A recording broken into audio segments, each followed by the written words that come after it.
To do a live show just like always from out of no man's land today. It is Wednesday. I do know that. I have some time to do this live. We're going to talk about a lot of stuff. I've been doing a lot of TikToks, a lot of stuff, a lot of one-on-one consultations, tours. We're going to talk about all that on this episode of the Arizona Timeless Tours Live. So stick around.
All right, we're just going to play a little bit more music, and then we're going to go live. I usually wait a few minutes to let somebody come on the live before you have to watch a rerun of this on YouTube and Facebook. But we got a lot to talk about because I have been all over the place in the last probably about 10 days since I did a live before. So we're going to talk about the bloodiest or the deadliest shootout in U.S. history. We're going to talk about the bloodiest feud in U.S. history. We're going to talk about some pioneer cemeteries. We're going to talk about that something is on the local news called the Arizona Gems. They're just jumping on board this thing. We've been doing Arizona Gems for 5 years. I need to be on that show.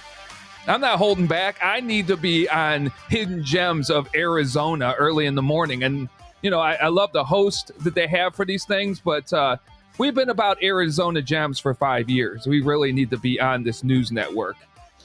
I need to send them some sort of video or link to all of our lives and see if they'll be like, hey, you know, this guy ain't too bad.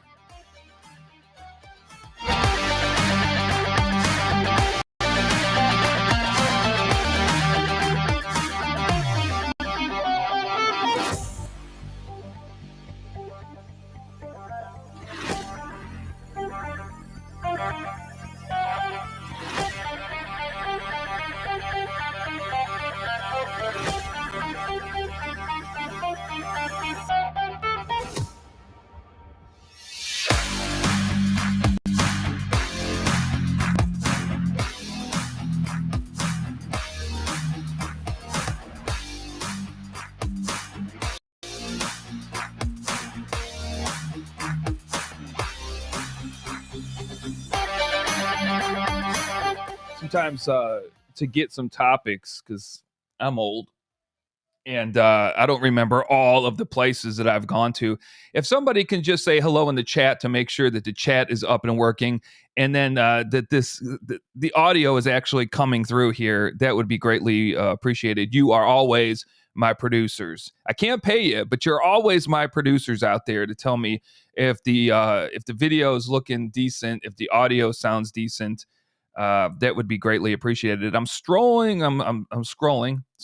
through my TikTok page. We got 161,500 people. Why do I say that, Jewel Weekend Warrior? Jewel Weekend Road Tripper. Thanks for saying hello. So we know that the chat is working. Can't always get everybody in on Facebook. On YouTube, it works really good. Sometimes the Facebook users don't come in as good. So it is what it is. But looking over this, we have started and it's going well. We do consults for TikTok now. Yeah. On top of tours, on top of one-on-one consultations for places to go in the valley, we are now doing one-on-one TikTok consultations for 20 minutes. And I haven't put a graphic out that I put out there on my LinkedIn page. We've got some good traffic coming from it, but this one right here, yeah, I'm spreading myself all over the place, folks. I think I have some good stuff to share with people. Look, I don't think I know I have good stuff to share with people. If you want to grow on TikTok, you'll want to. It's 20 minutes, folks. It'll cost you $50.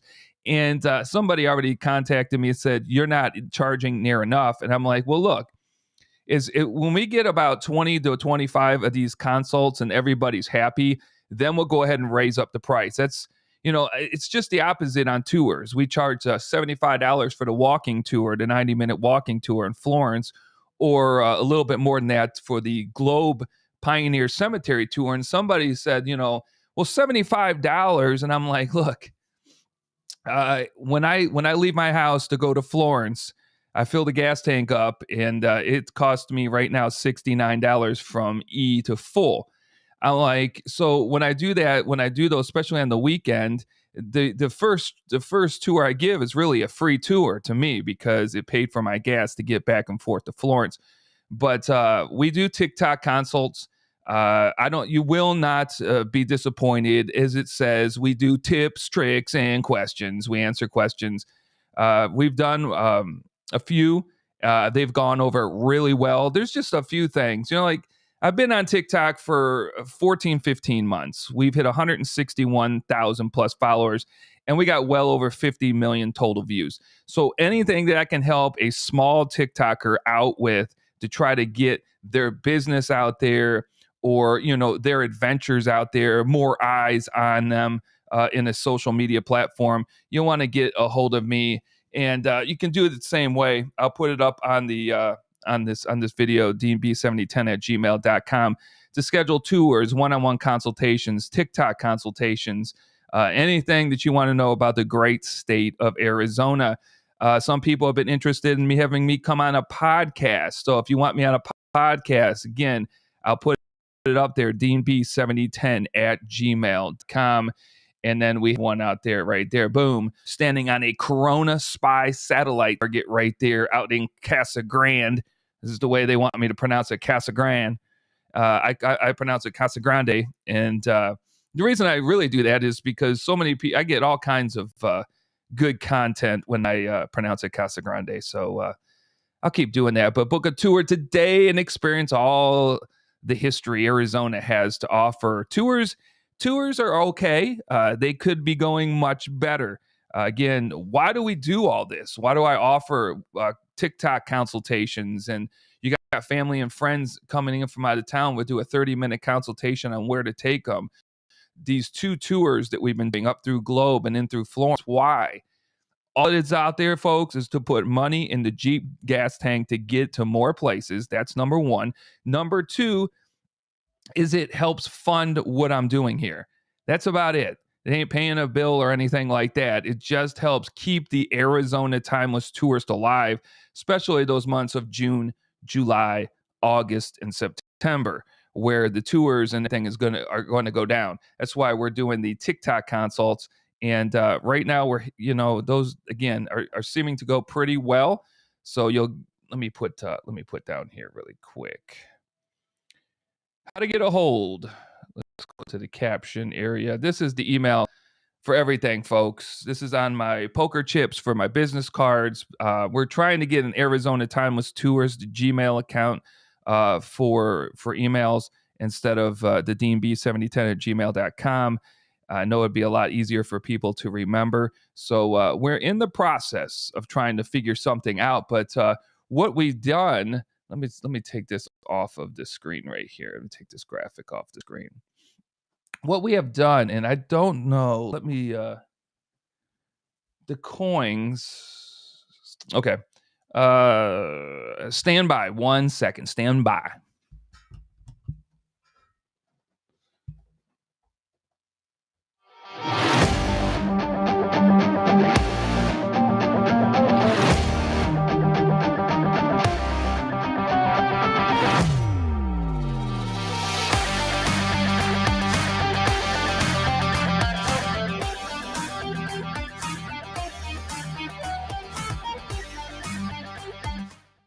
All right, to try to make it easier, we had these chips, these poker chips, business cards out. They had the AZTT for Arizona Timeless Tours, and on the back it said book a tour and then it gave my email. And we've given out hundreds and hundreds of these things. Just in the last couple of days when I've been out doing TikTok lives, I've been giving out rolls of these to people. And I mean, they don't get the whole roll, but there's enough people. I think there's 25 of these in a roll. So in the last couple of days, about 50 of them. And what I've done is we've ordered a new set. So that's still going to be the logo on the front, but on the back, what we've done, and let me show you, and then you tell me if this is a good idea or not. Let me find it. I think it's it's working, and I just got to get them in. We have put a QR code on the back. So where it says book a tour, now there's this, it says scan me all the way around it. And then it says the Arizona Timeless Tours, because a lot of people don't know the AZTT logo yet. It says the Arizona Timeless Tourist in the middle, and then it's the QR code. And when you scan the QR code, you go right to my TikTok account. And on my TikTok account on the front is my email address to schedule everything. So I think that's going to go. I ordered 1,000 of these bad boys, though. And I think we've gotten rid of about 600 of them. So I still need to get rid of another 400 of these. And the other ones are on the way. We ordered another 1,000 with the QR code on the back. I should have thought about that the first time around. And I'm a little nervous about it because I'm hoping the QR code works. I mean, it works. The one that's made up works when I scan it. But to make sure it works when it comes back on 1,000 of these is it's a little scary. All right. So everybody, let's see here. A lot of people don't want to listen to me talking. We got dropped off, but we are going to get into some nitty gritty stuff here. Captions, chat. Jules, the only one that still says hello. All right. Let's turn this off. All right. Yeah. So I've been studying a lot on the deadliest shootout in Arizona history. Now, this is a great one for school systems on Arizona history. It would be great to do a talk, a presentation on the deadliest shootout in Arizona history, because you can start it in so many ways and engage the audience in so many different ways, because a lot of people have never even heard about it. I was listening to a podcast today. Actually, I was taking this walk and I was listening to a podcast on the deadliest shootout, and I've read a book, this book, and I'll give it out to you. It's one of the best books I've ever read on any kind of history. When you get to a book that's 300 plus pages, and for me to finish it in 3 or 4 days, because I got so much going on. So within about 3.5 days of, an hour here, hour there of reading it, it was hard to put the book down. It was written so well. I will bring it up on my phone, tell you what the book is.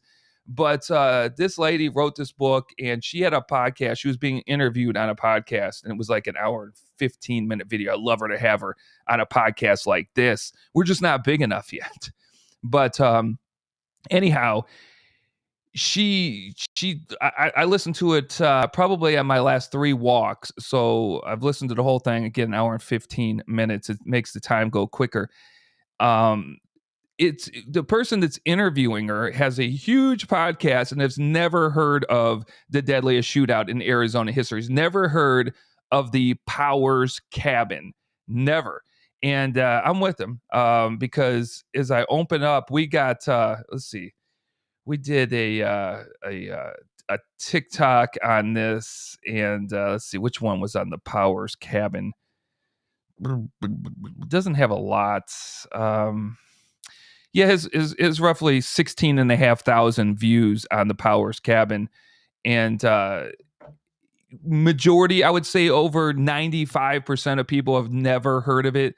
They had to fact check me on this. I'm trying to bring you misinformation, which I'm definitely never trying to bring misinformation on the Arizona Timeless Tours Anything platform. We try to do all the studying we possibly can. Just made this coffee, and every time I go live, I forget to drink it. So I'm going to keep drinking this coffee when we're live. But the Powers War. Does anybody know who might be here what the Powers War was all about?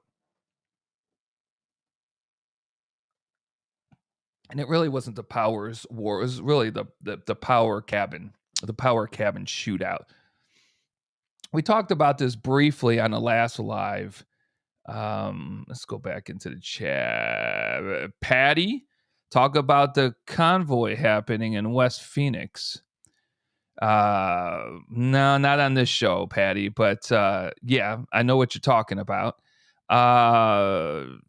Hello, Arizona. Barley, is it Barli? This is our friend who's just almost on here all the time now. It's great to see you. Poland, I believe, possible. So let's jump into the Powers Cabin. So the Powers Cabin is the somebody says, well, how can it be deadlier than the OK Corral? And that's what most people in the Southwest would say, or Arizona. How could it be more deadlier than October of 1881? Well, instead of three people getting, yes, Poland, yes, good to see you. Instead of three people getting taken out, you have the McClary brothers and the Clanton, Billy Clanton, Frank McClary and his brother. You have four people dying in the Power Cabin incident. And it happens, you think about that it would happen back in, the Old West time frame, but this doesn't happen in the Old West time frame. This happens, folks, in 1918. February 10th, 1918 is the deadliest shootout in Arizona history. And if you Google it or whatever search engine you might use, it'll come up. If you put deadliest shootout in Arizona history, the Powers Cabin will jump up as your number one search result. And so what was interesting in reading the book was we live in a day and an age, whether I don't get into politics at all on any of these podcasts or any of my platforms. None. It's not what the platforms are for. The platforms are out there to tell you where to take your family, your friends, your coworkers, your business partners and stuff out into Arizona and have a good time. Politics is way too much of a divide, especially now, and it always has been. But I went back and looked at some of the things that were going on in this country back in 1918 when we enacted the draft, the first draft. And the draft was for individuals from the age of 21 to 35. So all men 21 to 35 had to register for the draft. And the president at the time, prior back then to getting reelected, he mostly ran on, we're going to stay out of war. We're not getting involved in this war overseas. And lo and behold, what happens after the reelection? Yeah, we're going to war overseas. Now we're doing a mandatory draft. So every male between the ages of 21 and 35 get to your local registry on these days. And if you don't sign up, you're breaking the law, and we'll hit you with a fine. Now, what could the fine have been back in 1918 for not signing up for the draft? And I'll say this: millions of men did not sign up for the draft for World War I. It's much different than what we see and how we understand the draft and war today in the 21st century, folks. Completely different. So you're living a life in 1918. You got to put yourself there.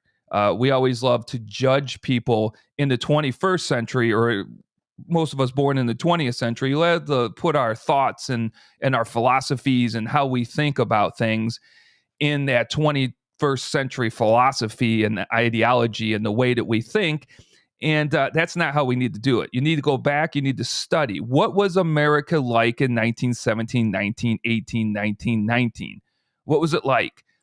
Did you have television? Could you go on TV and look at the news every night and understand why the United States is getting involved in this faraway war? What is the point? No TV. Okay, so how are we figuring this stuff out? Did most of these people have radios? the number one means of finding this information out was through radio programs. And then when you went into town, especially when you lived here in this part of Arizona, in the southwestern part of Arizona, in 1918, a lot of people lived remote, folks. A lot of people had farms way out there. And we're talking about a place up in a few minutes, if you want to look it up, which is a ghost town today. There's a few ranchers out in this area I'm going to tell you about, but it was a rough and tough area in 1918. Today, it's pretty much a ghost town with nobody living out there, just a few cattlemen out there. And that is Klondike, Arizona. And up until really studying this deadliest shootout in Arizona history stuff, I never even heard of Klondike, Arizona. I had to get a map out and try to map it out. And how you get to Klondike from the valley here, like from Gilbert, you jump on 60 East. You jump on 60 East all the way through Globe and to the other side of Globe, and I believe it's the 70. Is it 70 or no? Man, I got to look this back up. It's either the 70 that connects or the 77. And you take that all the way down. You pass through like places like Geronimo, and you keep going for another 50 miles, and then you get down to Klondike. And it's a very remote area. I need to get down there to the gravesite of two individuals or a family that's actually buried in Klondike. But I need someone to go with. And I'll say this. Why? Because it's so remote. Something happens to the Jeep or anything like that, you need somebody out there to help you out. You're not going to have phone service, and the last 12 miles is nothing but dirt roads. And it's like it was in 1918. Klondike, Arizona is in the middle of no man's land. Safford is your closest town where things are happening, and that's quite a distance away. So what happens is they enact a draft. And we won't get into the nitty gritty of the names of the law enforcement officers back then, but a guy named McBride was sheriff. And he was the sheriff of Graham County, and Klondike was in Graham County. Safford was in Graham County. Graham County was pretty huge and still is pretty huge today. And when you pretty much know all your residents, even the ones who are living out in no man's land in 1918. And McBride gets there and he starts looking at the rolls, and they set it in church services when the day is to sign up for this draft.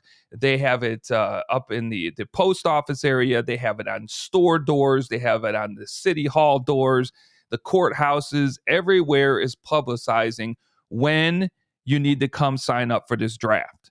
All right. Before you become a draft evader and the law starts looking at you a little bit different, but we'll get into that. So there's all kinds of way for the Powers brothers to know that they had to sign up for the draft for World War I in 1918. So in before that, and even in 1917. So again, when you think about the mentality of how these people are living outside of the town area, they're on remote farms. If you're out in Klondike, Arizona, you're on a remote farm. You're about 50 miles from the city. They did have roads back then, so you could drive your car to a certain point. But then you had to get on the horses and ride 20 miles into this rugged Klondike wilderness. It was called Rattlesnake Canyon, and they named it Rattlesnake Canyon for a good purpose, okay? Still known as Rattlesnake Canyon today. So they were out there, and they were either, herding cattle, and you had the mom and the dad, maybe, and a couple of brothers and sisters and relatives working there. And you were working the cattle in order to be able to eat yourself, in order to be able to sell, in order to be able to have money, to trade with people, to just live every day. You had to make sure that the cattle were well grazed, well taken care of, and everything like that. Then you had the Powers, and they were out there mining. They had a mine that was in a very, very remote. Their cabin was remote. Their mine was even more remote. And the father, his name was Jeff Powers, and he sunk a lot of money, everything he pretty much had, into this mine. He had two sons, one named, the oldest one named John, the youngest brother named Tom, and then they had a younger daughter named Ola. And so you have Ola, you have Tom, and you have John Powers, and Jeff Powers is the head of the family. Their mother dies when their kids are between the ages of 2, Ola being 2, and John being 11.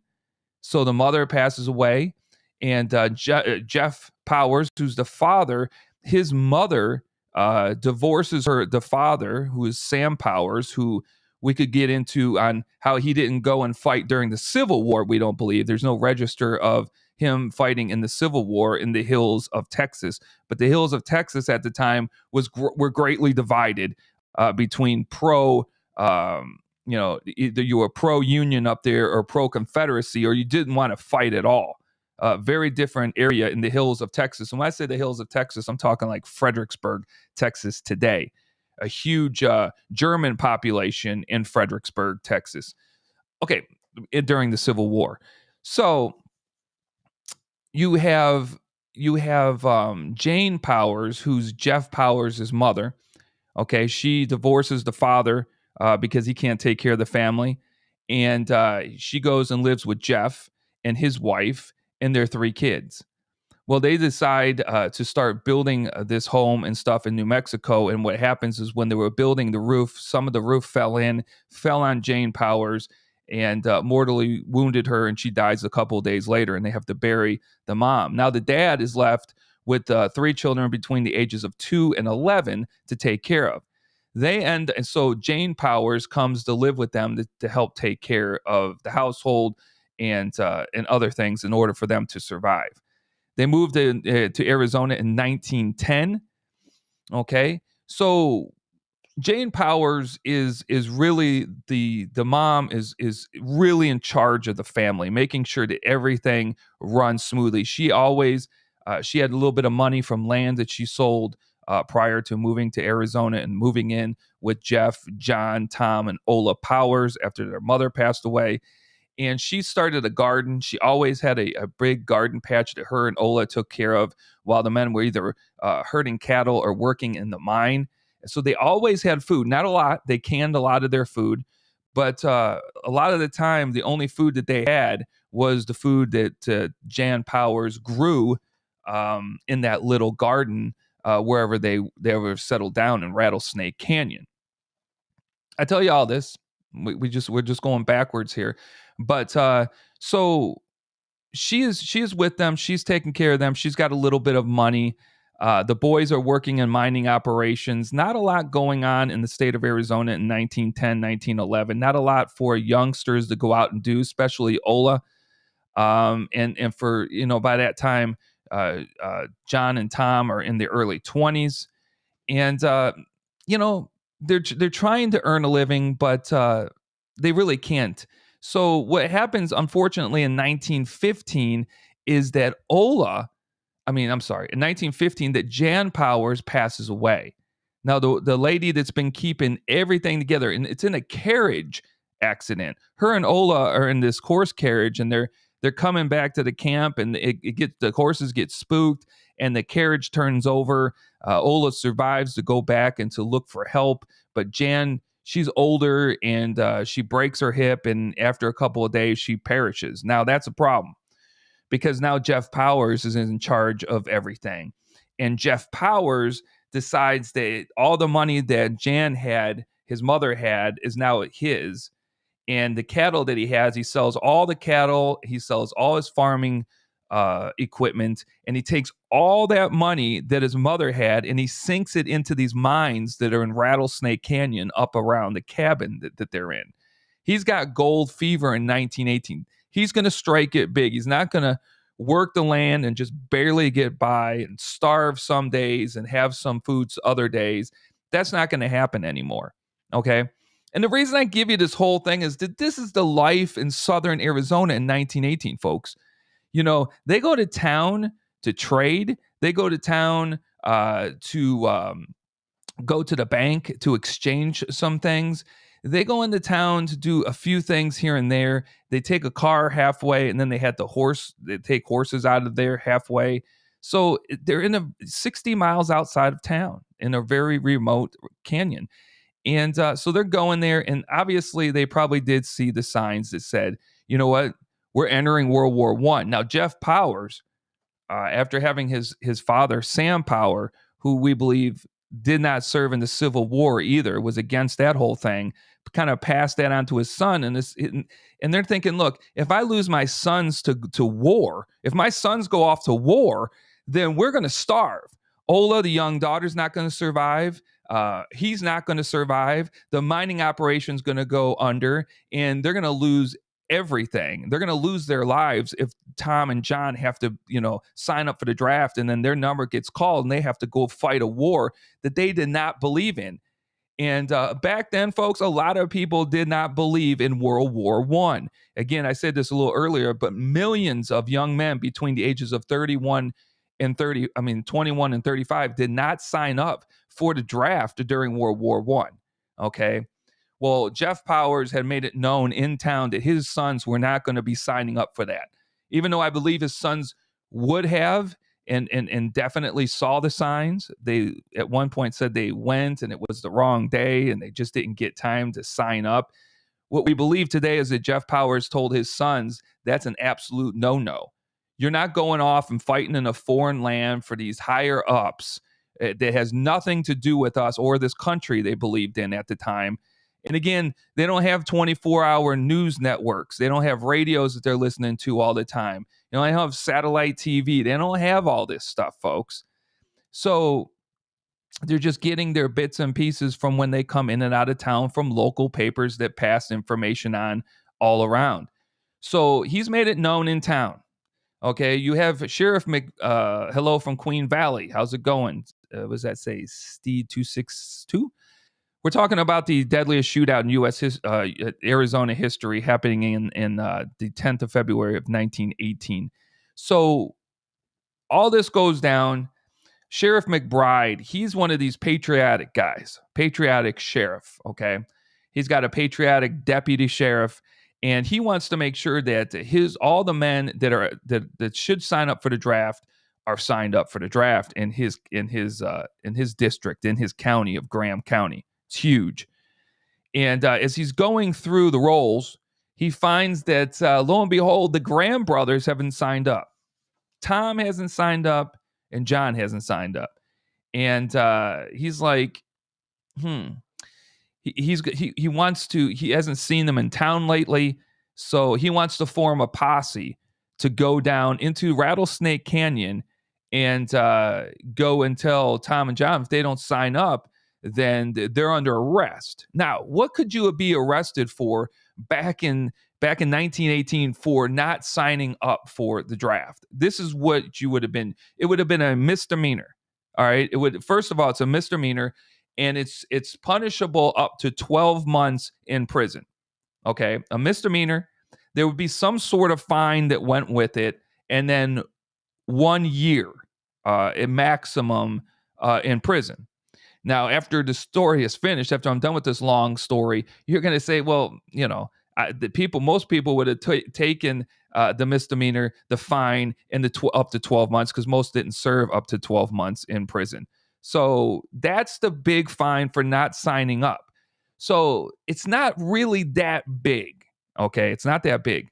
So he wants to set up a posse. Well, the government, he sends a letter to the government. The government's like, looky here, we got way bigger fish to fry and go after draft dodgers. They call draft dodgers. Have you ever heard the slang word slackers? So if you ever called a slacker, that's what they called draft dodgers during World War I, is slackers. You see that term in the 50s and 60s in the Back to the Future movies. The principal always calls McFly a slacker. A slacker, the term slacker comes from the time of the draft during World War I, that if you didn't sign up, that's what you were known as a slacker. I learned something new when I was reading that book. So, okay. So we know that Sheriff McBride, patriotic, his deputy sheriff's patriotic. He's got almost all of his people in Graham County signed up for the service, for the draft. But we don't have John and we don't have Tom Powers. So what are we going to do? The government says we got bigger fish to fry. We're not paying money for a posse to go in and get these guys, 2 guys. when there are millions of young men between those ages who dodged the draft during World War I. So what are we going to do here? Well, what I kind of left out was Sheriff McBride had his suspicions about the Powers family. They didn't like to mingle with, with everybody else and socials and stuff like that. They're 60 miles outside of the city, rugged mining area, and you're only going to see them when they come out. Okay. Well, in let's see, I think it's in 1917, a tragedy hits the Powers family. Ola May, the young daughter who lives there, she dies, and they sent out a doctor, but he's a country doctor. He's not used to doing autopsies on human bodies. Okay, but that's what they have out there. So when they find Ola May laying on the ground, there is Jeff. You have the father, Jeff Powers, and you have a guy named Thomas Sisson, who's a helper. He's a helper there on the farm. Those two are there. The other two are kind of hiding out up in the woods because they're dodging the draft, and they know Sheriff McBride's thinking about sending a posse into town. So they're kind of not always around the house. So Ola May mysteriously is laying on the ground. She's dead. And Jeff has Thomas Sisson, the guy that's helping out in the mine that they know. He's been in the army. He was in the Apache Wars and stuff like that. He's in his late 40s. Thomas Sisson, to get to the neighbors and bring them. So they bring the neighbors. They bring the doctor. All right. Now all of a sudden, things are happening. It's taking time. Rigor mortis is setting in. So Ola May's body is stiffening up like it happens all the time back then. When they do the autopsy, they do it right there at the home. They put Ola May on the table and they do this full autopsy. When the autopsy is finished, when it's finished, the report is done by the doctor. He says inconclusive. It doesn't look like there's any foul play. You can't rule it 100% out because it looked like her neck was broken. But back then, when they dressed them and stuff, when rigor mortis is set in and the bones and the body was so stiff, they would dress the body. And when they would dress the body, they would break bones by putting on the clothes onto the body. So the doctor couldn't be sure that when they moved and did all this, because it had set in so much and she was so stiff, that maybe the neck, it was cracked because it didn't look like there was any foul play around her neck. There was no bruises around the rest of her body. So he could say pretty much 98% sure that, this was either a slip, something happened. But when Ola May passed away, she said to Thomas Sisson and her dad, before she was breathing her last, she supposedly said poison. Now, it was easy to be poisoned back then. How are you poisoned? Well, they're canning their foods, their vegetables and stuff like that. And if you don't do that canning process right, then yeah, bacteria can creep in and stuff like that, and you could have food poisoning very easily. And they had all this farming equipment, and they ran a farm, so there were all kinds of chemicals around that could have poisoned Ola May. So Sheriff McBride, when he read the report and he said, okay, the doctor says he doesn't see really any foul play. He's pretty sure that this was just natural causes, but he can't be 100%. Of course, back then you can't be 100%. So they even test Ola May's body like they could back in those days for poison, and they couldn't find any. It came back negative. So Sheriff McBride, he held something for the Powers because they didn't take any of his crud and they didn't socialize. And he feels, it gets out to the town that Ola May, there might have been something wrong. She may have been taken out by her own family.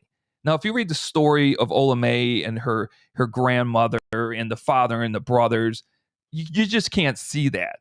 But the town, you know how everything gets started. Rumors get started, just like today. A rumor can go from 0 to 1,000 miles per hour, pick up traction, and be absolutely 100% false. Okay. Well, I believe their rumors they're definitely 100% false. I'm not even going to tell you some of the rumors that were going on about Ola May in the town because she lived with all men. Okay, she lived with her dad, her two brothers, Thomas Sisson, who was a cavalryman during the war in the late 1890s, and a friend of the father's, and they thought maybe something was up with Ola May and the men there, which is absolutely hideous to even talk about. So I'm going to gloss over that. So the sheriff now is like, he's like, I can't, something's wrong. I'm listening to all the whispers in town. I got these guys who are dodging the draft. We don't know what happened to Ola May. And the thing is, he wanted to say that Tom Sisson and Jeff Powers lied, that they perjured themselves by saying poison when no poison was found in Ola May's system. So he's got all this going on, Sheriff McBride. And so he gets in contact with the U.S. Marshal in Globe, and he says, what, let's do this. I want to serve warrants for the arrest of Tom and John for draft evasion, okay? And I also want to serve warrants for Thomas Sisson and Jeff Powers for lying under oath, for lying and saying that his daughter died of poison when there was no poison found in the system. Now, come on. But he had to figure out a way to do this. He had to figure out a way for the United States government to fund a posse to go 60 miles so they could drive about 30, but then they had to horseback it in. And it was going to take them about 2 days to get to the cabin. And so he sends it off. And a long story short, again, remember, what's going to happen to these guys? You got millions of people dodging the draft. Okay, so they pick them up if they can. Okay, the government already says we don't have the resources to hunt these people down. So if they come into town and you can easily arrest them and put them in jail, go ahead. All right. Well, that's not the case with Tom and John. Okay, it's not the case. So, and it's going to be a misdemeanor.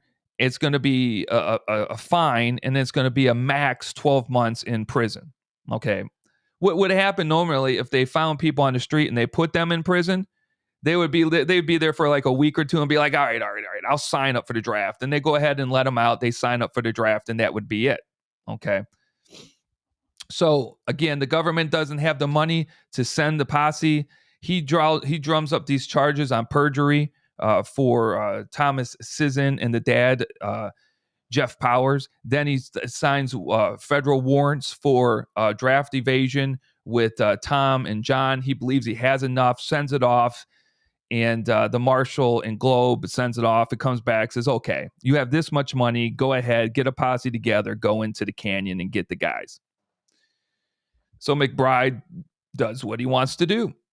Now, he gets a group of him and 3 other guys, his deputy and 2 other gentlemen. And they're going to drive and then ride into this canyon on the 9th of November of 1918. And they're going to serve these 4 warrants, 2 for perjury and 2 for draft evasion. And he takes 4 people. Now, when you think about it, he takes these 4 people believing there's going to be absolutely no problems. Oh, let me see here. Oh, I'm sorry. I did not read that from. I have a photo of Tom Powers just after he was released out of prison while visiting friends in the Winkleman area. Okay. I'll make sure I didn't miss anything else there. Okay. He takes these 4 guys. Now, he's not expecting problems with the Powers family, only taking 4 guys into a remote canyon. All right. You got to arrest them and bring them out. Does he think that there's going to be a problem? No, it's one guy to one guy. We're going to get these guys. We're going to bring them back. So they head off on the 9th of February of 1918, and a snowstorm's coming in, cold weather's coming in. And they make it out till at night. They stay at a cabin. And then early in the morning, around 4:30 in the morning or so, they get up and horse up and start riding deeper into the canyon. They come across the mine area that they own. The Powers boys and Ola May are not there. Then Ola May, of course, she's not there. She has passed away. The Powers and Thomas Sisson aren't there. And they keep riding down into this canyon. Now, it's dark. Now the sun is, picture this now. It's February the 10th, 1918. It's cold. A snowstorm is coming in. So it's getting a lot colder. It is snow on the ground. And they're coming down this canyon area, and they see off in the distance in the middle of the woods some smoke coming from a chimney. So they know that's Jeff Powers' cabin. So they get off their horses there because they don't want to make any noises, because there are animals down around the cabin and they don't want to spook any of them and kind of give up the element of surprise. And so they take it off and they start descending down into the cabin area. Now you have Marshall Haynes, who is from Globe, Arizona. You have a guy named Kane Wooten, Kane Wooten is just, he was I believe the deputy sheriff at one point, but they didn't have money to keep him on the payroll, so they let him go. So he volunteers. A guy named Kane Wooten, a guy named Haynes is the deputy marshal out of Globe. He's going down with them. He's the federal guy. Then you have Sheriff McBride and his deputy. His name is I can't remember right now. They're going down there. So their thing is, we're going to sneak up on this. One's going to take one corner, the other one's going to take the other corner.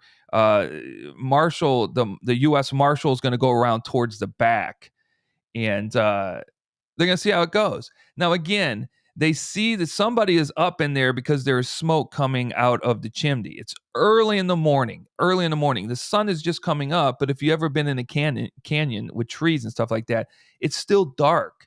You can see shadows, you can see the cabin, you can see the smoke, but you can't really see anything. So what happens inside is Jeff Powers is the guy that's awake, that's stoking up a fire, and the boys and Thomas Sisson are just, starting to rumble around in the bed. And Tom hears, and Jeff hears something outside. Now, think about this. It's early morning. It's a remote cabin. What do they have problems out there? They have a problem with bandits in 1918. They have a problem with other thieves trying to steal cattle in 1918. They've got issues going on. They got a lot of wild animals in that area even today happening, and they got to keep them away from their livestock and everything, and away from themselves. So they're hearing their cattle kind of being stirred up outside. So Jeff Powers opens the cabin door, and he takes out his Winchester rifle, and he steps out. And that's it, folks. We have the testimony, and I'll tell you where the testimony comes from. So Jeff Powers steps out. He's got his Winchester down there, and he's looking around, dark. And this is what he hears. Throw up your hands.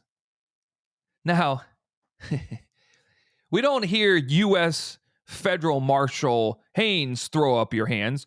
We don't hear, let me throw that off. We don't hear Sheriff McBride yell, "Hey, this is Sheriff McBride. We're here to serve you with a warrant. Throw up your hands." We don't hear that from any of these four lawmen. All right, the sheriff, his two deputies, or the U.S. Marshal that's out there from Globe. We don't hear this.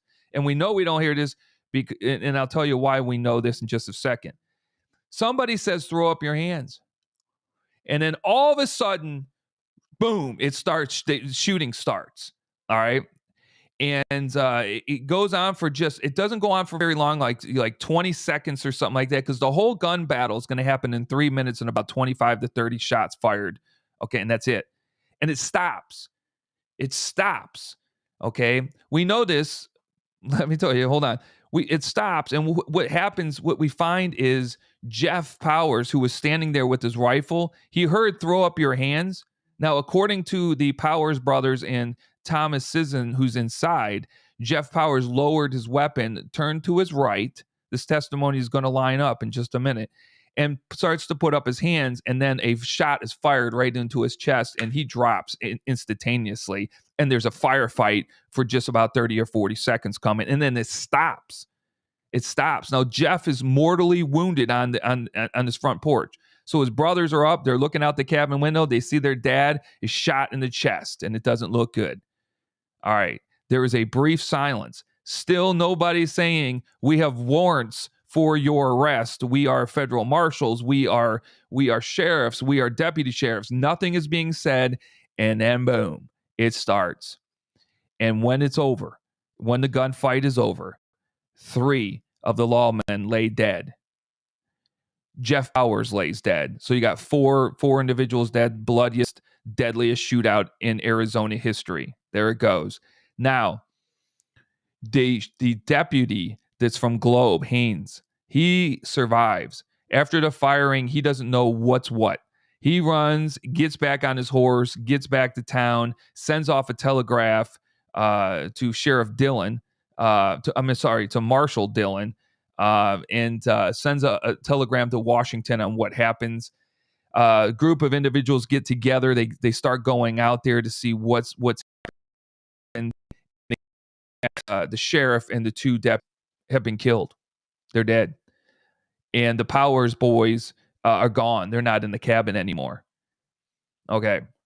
So really quick, backing up, the federal guy from Globe, he's the only survivor. All right, that's going to tell it from the survivor side. He can't really tell you who shot first, but he believes it came from inside the cabin, which is probably completely incorrect. It's probably incorrect because there's no bullet holes through the windows yet. So I don't know how they're firing from inside the cabin. So all he testifies to is that he can see a shadow of a man stepping out, who we know now is Jeff Powers. He has a rifle, it looks like, and it looks like it's down around his waist. It looks like he's turning left a little bit, but not putting it up to fire. He hears the thing of put up your hands. The next sound he hears is from Kane Wooten that says, boys, boys, boys. And on everything, it kicks off. Everything kicks off.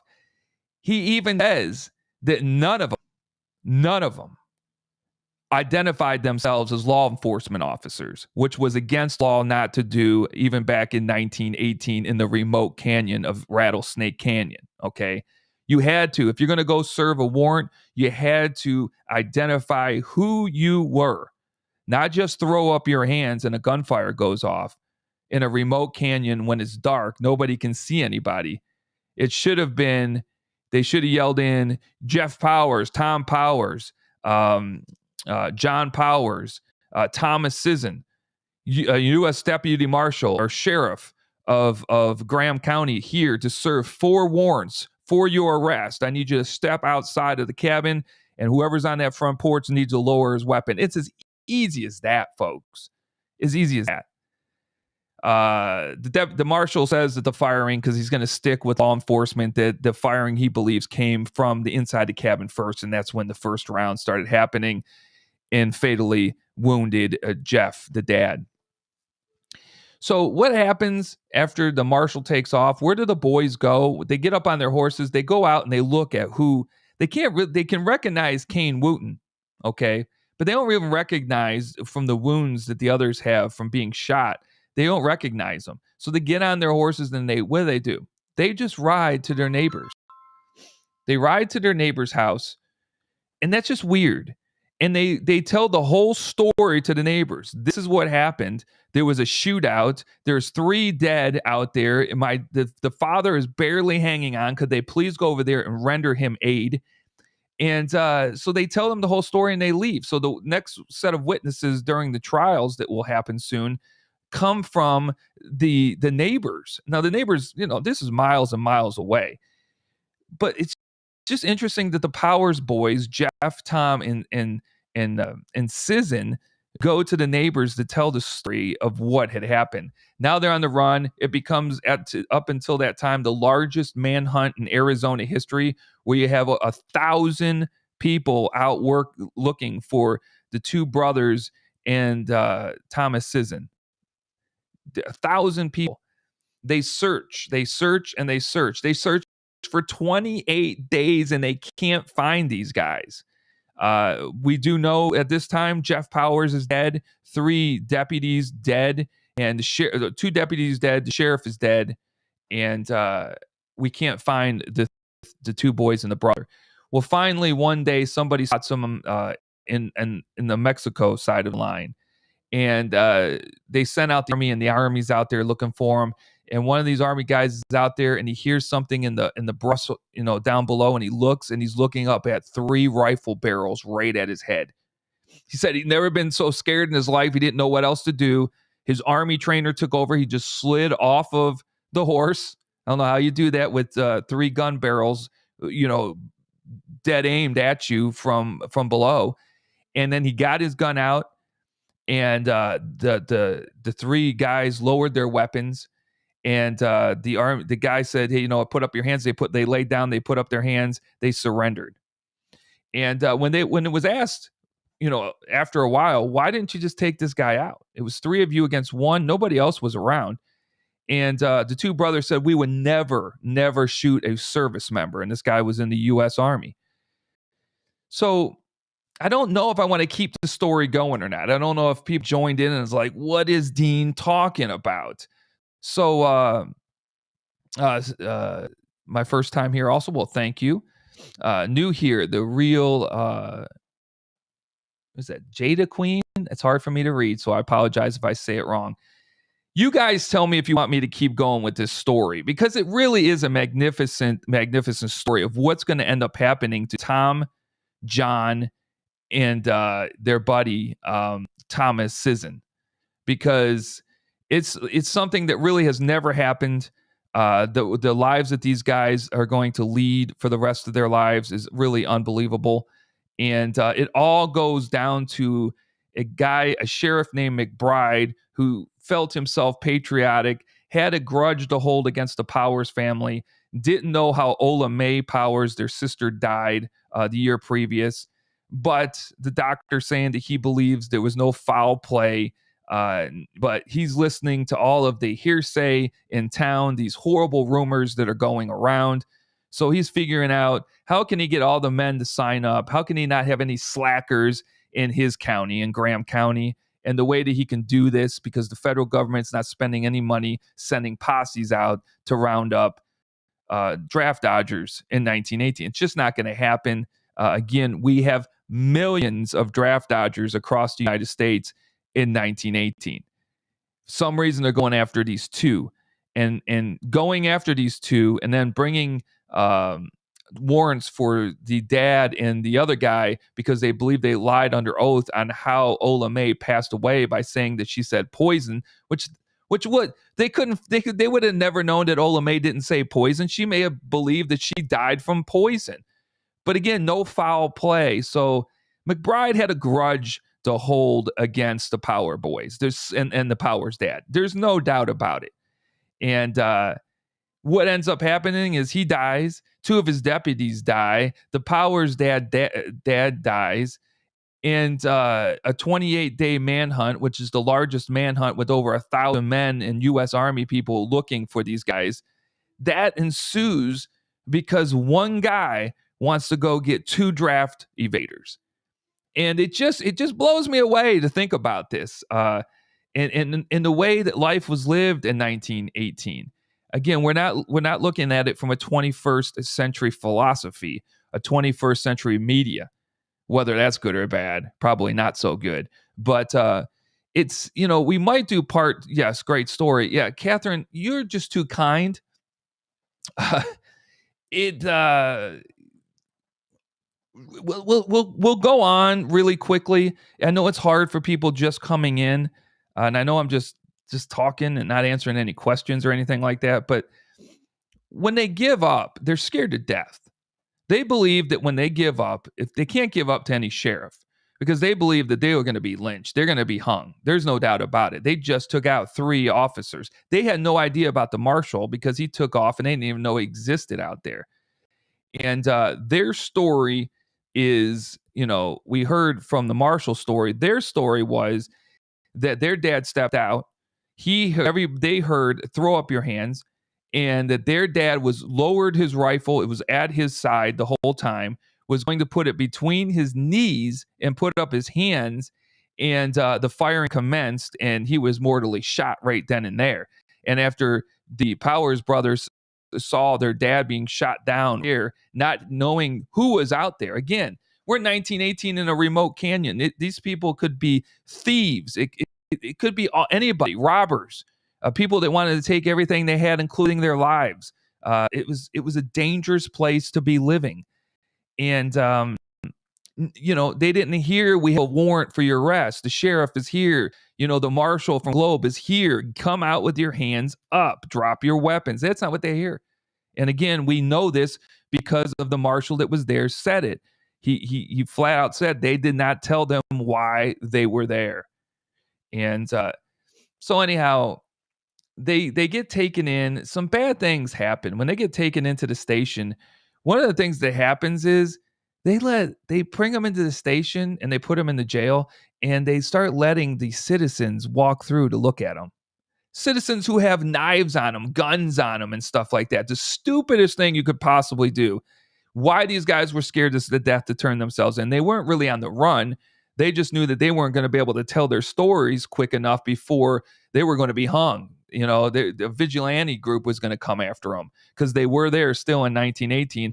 And with the tension of World War I, with the people and their patriotism and people who are like, why are we fighting this? And all these questions that are being answered because we don't have 24-hour a day news and understand why would we send our boys and young men over to a war that has nothing to do with us. Okay. So just a different way of looking at things. So they transfer these guys out of there to about 50, 60 miles away to another prison so they could be safe, which was smart. The trial is a farce to me. The trial is ridiculous. In the book, it states that there are people that are on the other side whose family members were killed, were one of the sheriffs or the deputies that were killed that day. And over time, one of the young ladies finally came out and said, look, I was there. I listened to the whole thing. And they didn't even get to tell their side of the story. Their attorney didn't help them out at all. It was all about what the sheriff's side of the story and the marshal side of the story. But these guys really didn't get their stories out there. Why? She wondered why for years and years. And she says it in the book. And what happens is the guy that they hire on to represent them, he believes it's gonna be okay because he's gonna get away with that they were out there trying to protect themselves. Nobody told who was out there. The shooting took place because the other side did not recognize them and started shooting first, and he was going to get them off on that. And what he did was, this is crazy. If you think about it, to me, this is absolutely crazy. He brings up this in the courtroom, and the judge says, no, you can't talk about this. And he's like, what are you talking about? And anything they had to do with Jeff Powers, the dad being shot without having anybody identified, the trial wasn't about Jeff. This is crazy. Because the trial wasn't about Jeff Powers and how Jeff Powers died, the trial was about two draft evaders and what happened with them at the time. So the courtroom, the crazy judge throws that out and says, you can't even talk about that. You can't talk about Sultan. You can't talk about any of this stuff other than what happened with these three guys that are sitting in this courtroom right now. Not the fact that Jeff Powers died that day doing what they believed was what he was supposed to do, lower his rifle and put his hands up. So they throw that information out, and as soon as that happens, he knows he's in big trouble. And that's why the girl that was there, that was related to one of the deputy sheriffs that was taken out, said, look, the other side did not get to tell their story. At the end of the day, folks, what ends up happening is they are charged with premeditated murder, murder one, which is it's absolutely incredible. They're saying murder one, premeditated murder, that they did this on purpose, that they laid an ambush early in the morning at their cabin before the sun came up and they were in bed, that they were laying and waiting for these lawmen to sneak down into the canyon at dark and wait for the sun to come up. Cold day. They were laying in wait for them. It was premeditated murder, murder one. That's what they get charged for. Absolutely outrageous. Absolutely outrageous. They get sentenced to life. So Tom and John, the two brothers, get sentenced to life, and their friend and the guy that was working out there, Thomas Sisson, gets sentenced to life. Now, the other two boys are in their early 20s, and Tom Sisson's in his late 40s. All right. He's almost around the age of Jeff Jeff Powers, the dad that got killed there. So they go to prison, and they do not get a retrial. No retrial. Why no retrial? Because I believe it was in 1916 that Arizona got rid of the death penalty. And if you think about that, it's good and bad. If Arizona had the death penalty, well, then all three of these men within the next year would have been hung. It would have been over with for them. But on the other side of that, before that would have happened to them, they would have had a retrial. And I think that if they would have had a retrial and a fair trial where they could have told their side of the story with a different attorney, they probably would have gotten off, and they probably would have gotten charged with manslaughter or something like that. But they wouldn't have got first degree murder charges. They go for years, and you don't see this ever. I encourage you to read up on this. They go for years, 10, 15, 20, 25 years. And they don't get to have a parole board, because when they start getting ready for a parole board, the people back in Safford County, the wives and the children of the three slain men, they would have an uproar, and they would write letters to the judge and the sheriff's office, and they would write letters to Washington, D.C., and they would write letters to the warden. And these guys never got a parole. I mean, it's absolutely, it doesn't make any sense.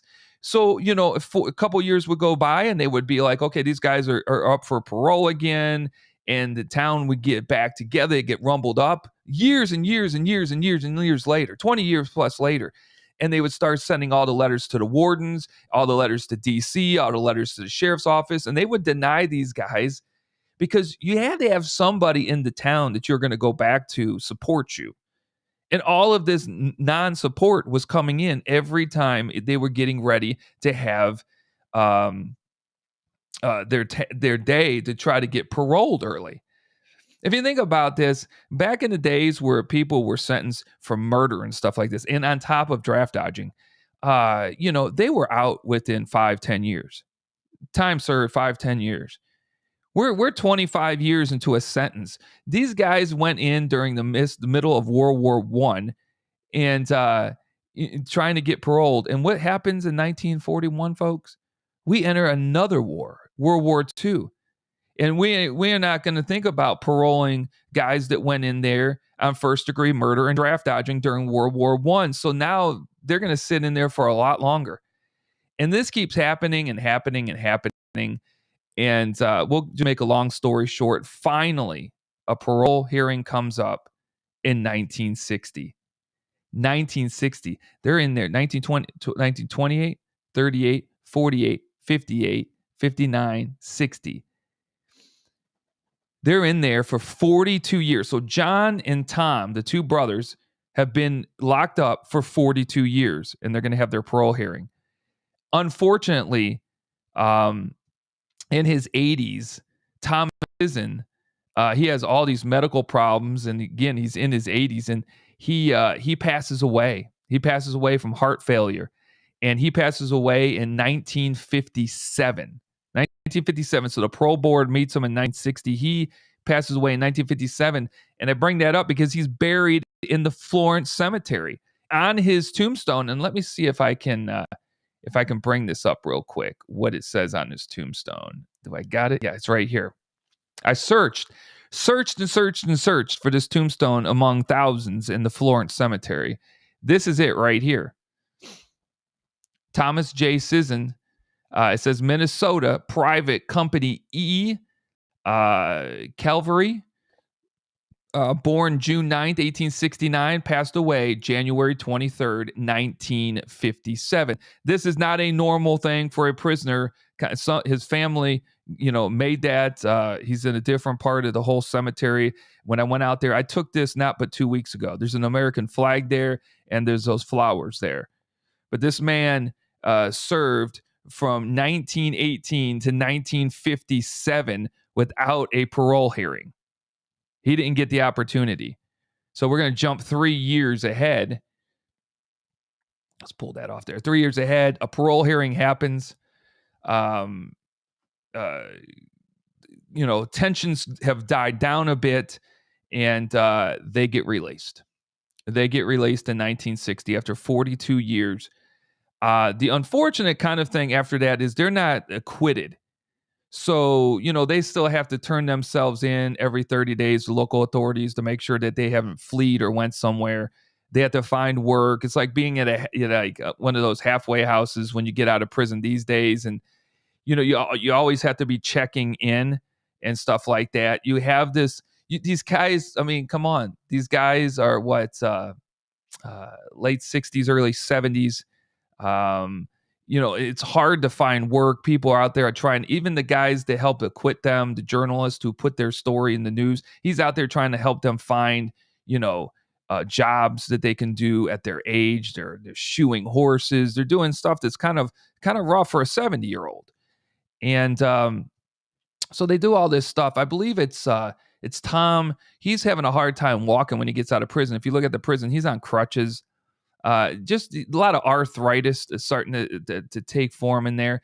And what I kind of glossed over is even the prison guards that took care of these guys through 42 years would have vouched for them at their parole hearings. So guys that were in that prison for 10, 15 years taking care of these three gentlemen, they would have vouched for them. They're like, these guys don't act like murderers, especially first degree murderers. These guys don't act like that. They've been great from the time they've gotten in till today. We will vouch for them. Even wardens.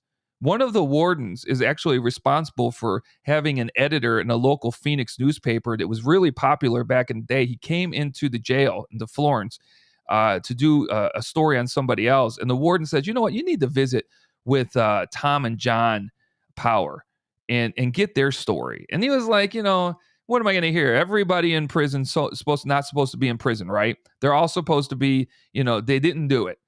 And when he sat down with John and Tom, his eyes were opened. He had his reservations. He has that thinking that everyone thinks they're innocent, and he starts digging up information. And this gentleman, I can't remember his name, but his picture is in the book.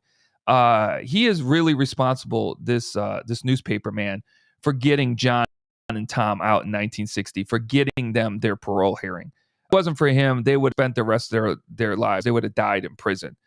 So they get out in 1960. By finally 1970. So now we're 52 years later, they're acquitted. And now they don't have to turn themselves in. Now they can go and do whatever they want to do for the rest of their lives. And they both pass away in their 70s, but at least they pass away free men, acquitted of the charges. All that for and I take it back to all that for a misdemeanor charge for draft dodging, all that for a maximum. And this is why I said they would have taken it at the beginning, 12 months in prison and a fine. Okay, just say that they held their own, and their dad's like, well, I guess you're going to prison. If they would have taken the charge, if it would have gotten the charge and then the $1,000 fine and then the 12 months in prison, which they probably definitely wouldn't have served the whole 12 months, and then it would have been over with. And they would have been out doing their regular lives and being 24, 25-year-old men. But they're in 70s. They're stuck in prison for 42 years, having one time or a opportunity to come before a parole board in 1960. The hatred that people have for other people, and then they pass on to their children and stuff like that. They served, and I want to say it's still a record today, especially in Arizona. They served the most amount of time for their crimes, 42 years. Most people are paroled, even on a murder 1, murder 2, whatever it is. Most people, after 25, 30 years, they're out. Okay, these guys are in there for 42 years, and their story was never really told. Their side of the story in the court of law was never told. It's an amazing story. Let me look up the book, because I'm going to recommend the book, because I read this in 3 days here and there. I could not put it down, and it was absolutely fantastic. Let me open up my books here, and next time we go live, we'll talk about Pearl Harbor. Holy smackamony! This book floored me on Pearl Harbor. It was just put out in 2020, I think. What we thought we knew about a so-called female bandit in Arizona ain't even close to this woman's life. It'll sadden your heart. It'll take you back to those days, those early days of 1840s and 1850s, and say, oh, you are blessed to be born in the 21st century or the 20th century. It was a hideous read. Some of the things that happened to that family, but how they lived their lives, I disagree with all of it. I mean, it's horrible. But we're going to talk about Pearl Harbor in a way that I don't think you've ever heard of Pearl Harbor before. But again, let me get back to the books here. Dang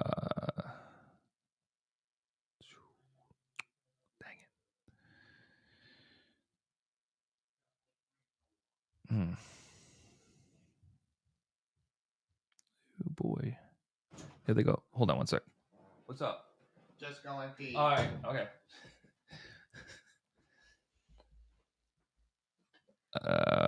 My son. No. Let me do this. I'll talk to you in just a minute.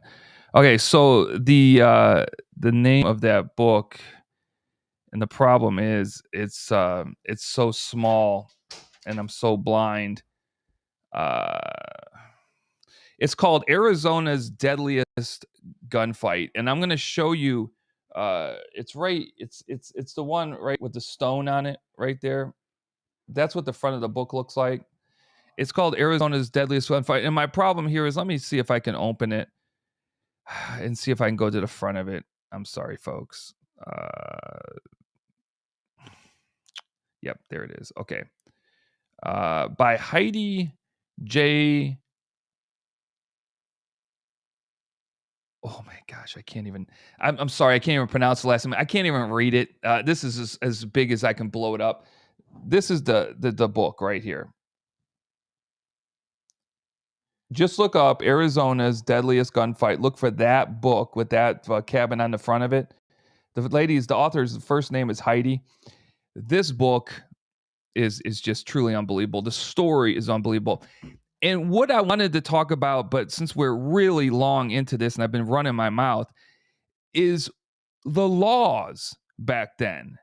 What we're going through today. Let me just give you a little bit. In 1918, it was a law that you signed up for the draft. All right. Well, any officer of the law in any city at the time could ask any man that he thought was between the ages of 21 and 35 to see his draft card right then and there. And if he didn't have his draft card, maybe it wasn't, he better have a war bond. Yeah, I said that right. He better have something that showed that he purchased a war bond. And if he didn't have one of those two things, now if he had to be signed up, then he was going to jail. He was going to jail right then and there. But the other thing is, if maybe you had an issue or something, or you were a little bit older, you had to show the police officer that you had bought a war bond. This ain't World War II, this is World War I. Or else you were going to jail. Some of the things and some of the laws that are on the books for back in 1918 during World War I, I think this is. We'll talk about this at another time. You're gonna be like, what? This is how we treated U.S. citizens? Oh yes. You're talking about seeing your papers? And I won't relate that to what's going on today. It was up to his prerogative to ask anybody for one of those two documents. And if you couldn't bring those two documents up, you're going to jail. And even if you had the document, maybe you left it at home, like maybe sometimes you drive without your driver's license, you're going to jail. And you're going to spend quite some time in jail. There was one point where they rounded up so many people in New York City. I don't know if it was something like 70,000 people because they believed they were draft dodgers and they couldn't prove it. They were rounding up guys in their 60s. You couldn't tell me that you didn't know a guy between the ages of, because they raised the age to 40 from 21 to 40. They were rounding up guys in their late 60s and putting them in jail. And they stayed in jail until they actually got to them and said, oh, yeah. This guy's 62 years old. He didn't have to sign up for the draft. There is some things, those are just light things. There are some things that I don't even know if I want to talk about on this podcast that you wouldn't believe U.S. citizens were going through in World War I. You won't believe the laws that were on the books. You won't. It is absolutely crazy. I had to talk with my friend about this, and really quick, I looked it up online and a few different sources. A total of 4.7 million, all right, people were involved in World War I. 4.7 million Americans, all right. The actual number that went overseas to fight or were overseas is around 2.4 million. So of the 4.7 million total million Americans that were in World War II, like 2.4 million were sent overseas. Let's just say they sent them all. Let's just say they sent the whole 4.7 million overseas. The initial draft register, the initial one where they try to pep it up, be patriotic, get out there, sign up for the draft for World War II, do it. Do you know, according to the book, that there were 10 million people signed up for that draft? Now, yeah, there were some people that got out medically, and that was it. You weren't getting out because of your religion back then. Oh no, this ain't World War II. You weren't getting out because it was against your religion. No. Medically, yeah, but you better have that documented. Okay, so let's just take let's give them 3. Let's just say 3 million of those couldn't do it for some reason. Now that's a crazy number. You have 7 million people sign up. Do you remember the number I gave you of how many people actually served Americans during war? And you look this up yourself. 4.7 million.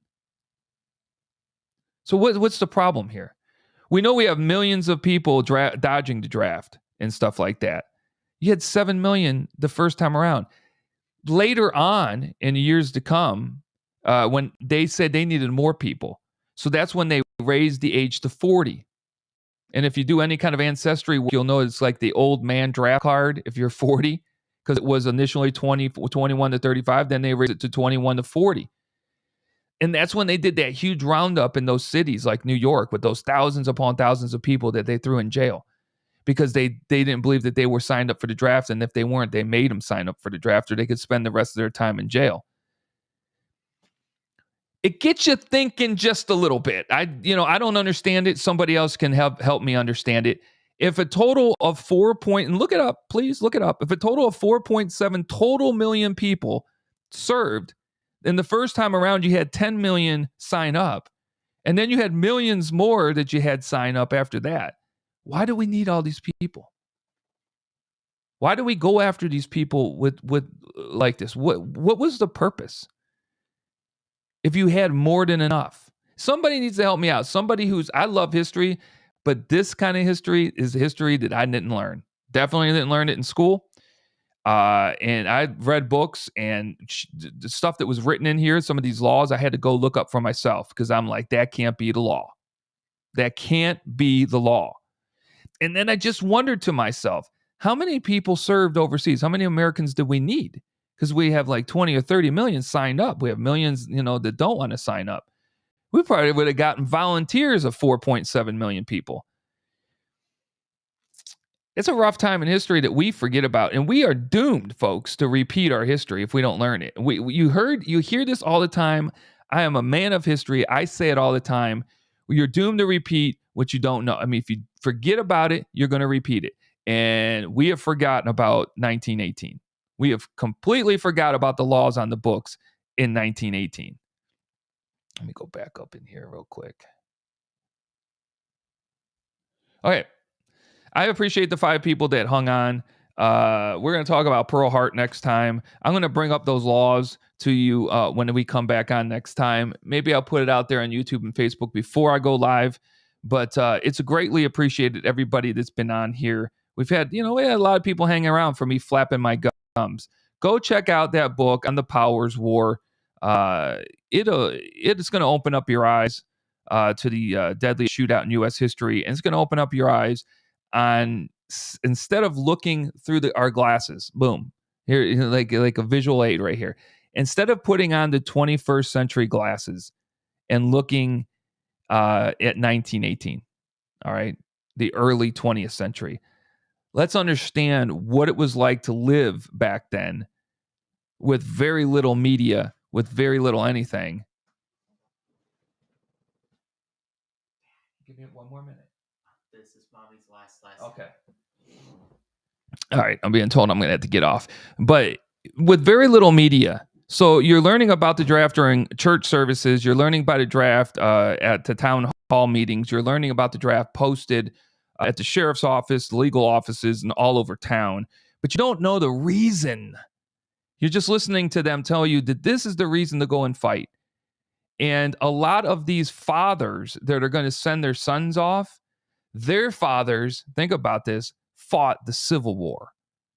We're not far removed, folks, from 1965, from when the end of it. So their fathers. So Jeff Powers' son, Jeff Powers, okay, his dad, Sam Powers, was drafted for the Civil War. And if you go back and you look at it, which I had to do, the draft, I never heard this before, and I haven't heard people talk about this, but the draft for the Civil War went really bad too. Yeah. You might have thinking, in the patriotic America that we live in now, that everybody was gung-ho about signing up to go fight the Civil War. Oh no, that's not true. So the draft was terrible back then, and who signed up and who tried not to go and all that stuff. You don't really read too much about that stuff either. So we'll get into that later. But appreciate it, everyone. Take care. I said I make a coffee every time I go live. I took 3 sips. Now it's even in here, but it's an hour old, and I can guarantee. And I didn't close the top like an idiot. All right. Well, this is not an ad. I do not get paid for it. But the Nespresso, a little mug here, I didn't have this thing sealed. It's been sitting here for an hour and 20 minutes, and that coffee is still warm. Not hot, but it's still warm. It's savable. All right, folks, I appreciate it. I didn't put no videos or anything out here. I just ran my mouth. But I appreciate everybody who hung on. Check out the Powers War. Check out, oh, man, you're not going to want to miss when I go back live talking about Pearl Harbor. It's for adults only. Oh, boy. And I'm reading a book also that was recommended by the gentleman who runs this great magazine, True West Magazine, on Wyatt Earp. Boy, oh boy, folks, I've known this, but to have documentation of this on Wyatt Earp and his brothers and who they were and what they did, it's going to shatter some hopes, and it's going to shatter some myths of the Earp brothers. Oh boy, I'm almost finished with that book. Oh boy. You know what? You got to give little things for people on TikTok because, that's what they want to hear. But the reality of the story is so much different.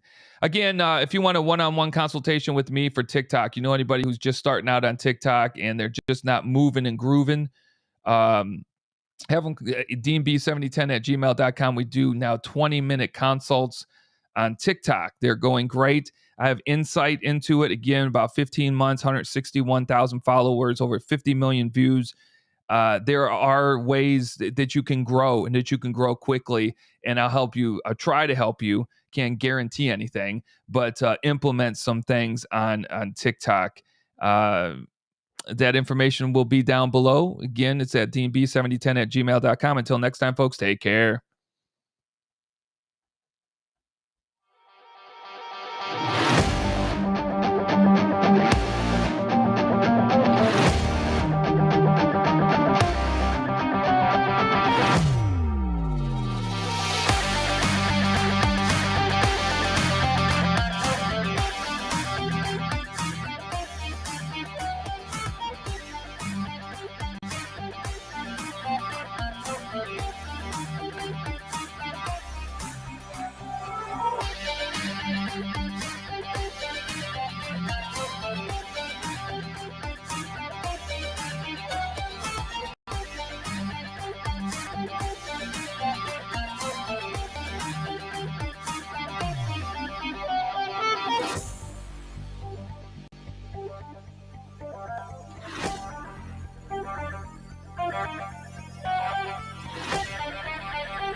right, it's not over. Hold on. Is the individual that left this comment, are they still on? And if you are, I'm still going to stay on here.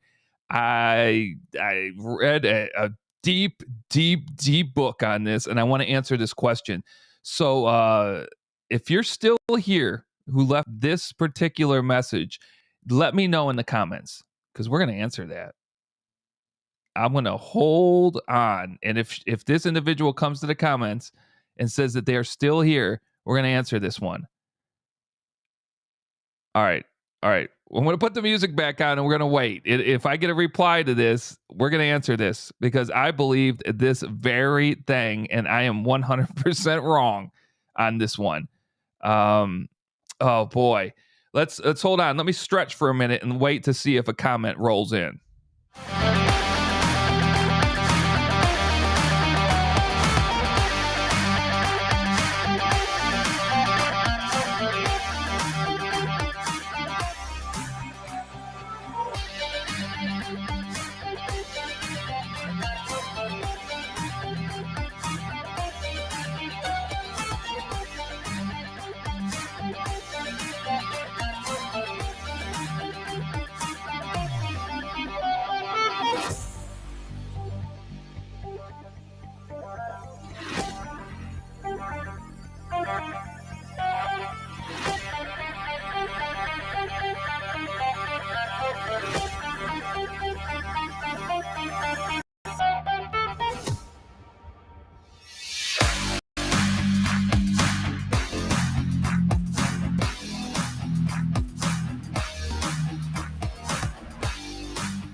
All right, this person didn't come here. I met Pearl Hart Bywater between 1949 and 1953 at a ranch in Dripping Springs with my father while hunting in the area every year. I need this individual. Unfortunately, they must be gone from the show. I believe that this person was actually Pearl Hart. You know, Pearl Hart, does anybody know her real name? Her real name was Lily Davy. She did not become Pearl Hart until she moved out to Arizona. I mean, very late in her life. And who Pearl Hart actually was, where she got the name, is hideous.